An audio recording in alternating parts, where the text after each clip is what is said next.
So last Tuesday, our book club gathered at Helen's place for our monthly meeting.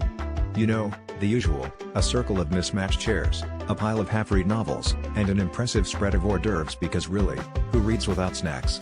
It was all going smoothly, with everyone pretending they'd read the book while secretly eyeing the cheese platter, until Helen proposed we finally settle on a name for our group. We'd been meeting for nearly a year, and it was time to move past the untitled book club. Simple enough, or so we thought. Helen suggested Kindle and Bits, a nod to both e-readers and our love for crunchy snacks. The room went silent, an unusual occurrence for our chatty bunch. Then, as if a dam had burst, a heated debate erupted. Unexpectedly, it wasn't about e-readers versus paperbacks, but rather e-readers versus bacon. Apparently, Bits entangled people's minds with crispy images of bacon bits rather than a digital age.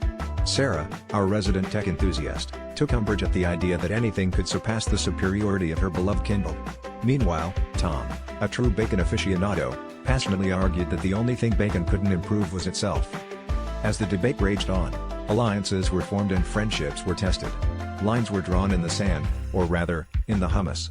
On one side, we had Team Kindle, who touted the convenience of carrying an entire library in one hand, while on the other, Team Bacon brandished forks loaded with crispy morsels, claiming taste and aroma could never be rivaled by pixels.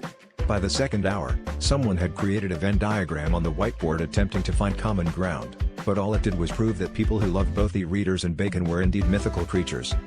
In the end, as tensions cooled and the cheese platter was laid bare, Helen attempted to strike a compromise.